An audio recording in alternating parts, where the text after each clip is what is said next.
Gracias a todos por estar aquí y por invitarme. Nuestras vidas transcurren en la intersección, donde se encuentran lo individual y lo colectivo, el pasado y el presente, nuestra memoria, pero también nuestra imaginación.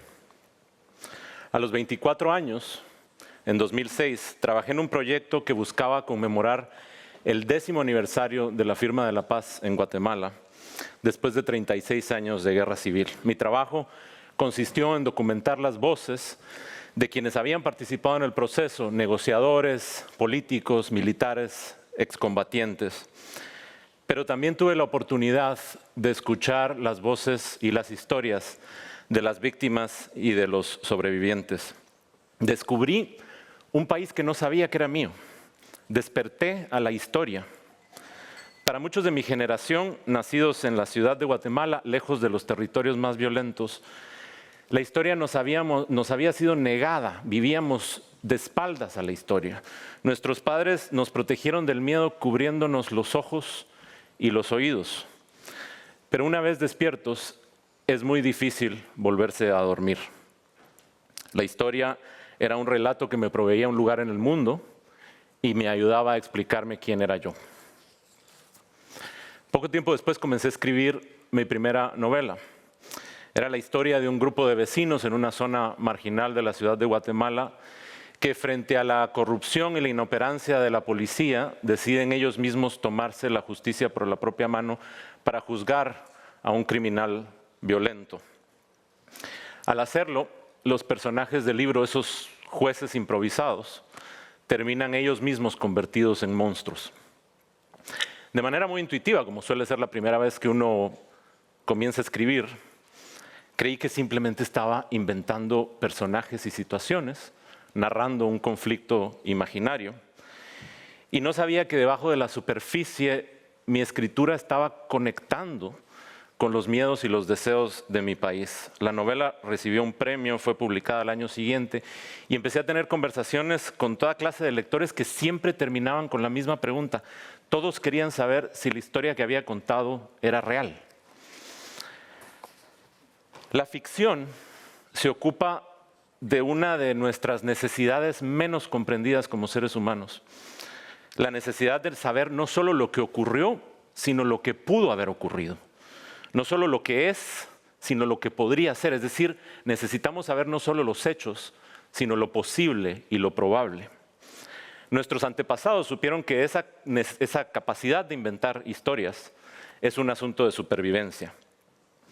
Nuestras convicciones y creencias, incluso nuestra moral, dependen tanto de las circunstancias en que nos encontramos, que la ficción puede ayudar a imaginarnos en aquello en lo que terminaríamos convertidos en el momento en que nuestras circunstancias cambien. Es decir, la ficción puede ayudar a prevenir horrores, pero también nos ayuda a comprender que somos capaces de imaginar mejores formas de organizar la vida. Por eso la imaginación suele ser aborrecida y perseguida por los poderes autoritarios. La ficción no es sinónimo de mentira, sino otra forma de comunicar verdades.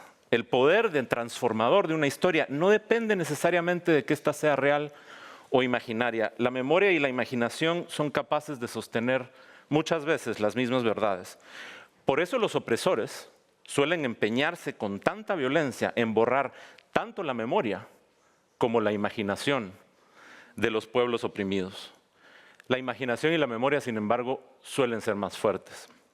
Ese es precisamente el caso de los pueblos mayas de Guatemala, cuya cultura, después de 500 años de resistencia, sigue tan viva como entonces. En el año 2013, un tribunal guatemalteco condenó al exjefe de Estado, Efraín Ríos Montt, a 80 años de prisión por el delito de genocidio cometido en contra de la población maya y xil. Y aunque el proceso fue manipulado por los abogados del exdictador, el juicio fue un hito histórico. Los testimonios de las valientes mujeres xiles sobrevivientes de las masacres habían sido escuchados, y una vez contada una historia no puede volverse a ocultar.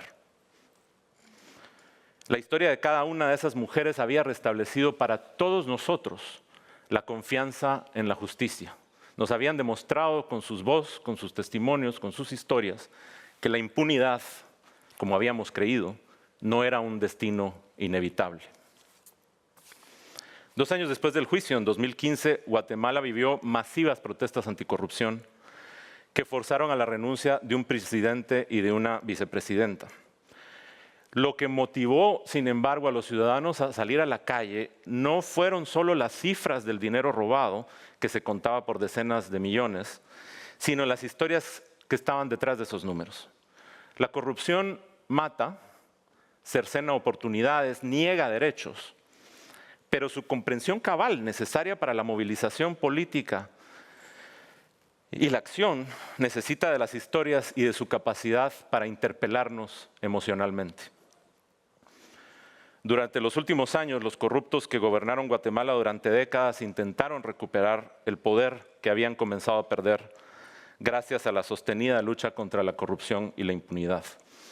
Las protestas fueron reprimidas, utilizaron el sistema de justicia como un instrumento de persecución, particularmente para perseguir opositores como jueces, fiscales y periodistas. Y Guatemala se encontraba ensayando una nueva forma de autoritarismo. Esta vez se trataba de una dictadura un poco sui generis al servicio del crimen organizado. Pero en 2023 las elecciones ofrecieron una luz de esperanza. Los ciudadanos votaron por la opción que ofrecía verdaderas garantías de combatir la corrupción, un movimiento político que había nacido de las mismas protestas de 2015. Cuando esta élite corrupta intentó revertir los resultados electorales con un golpe de Estado judicial, la ciudadanía se levantó en defensa de su democracia.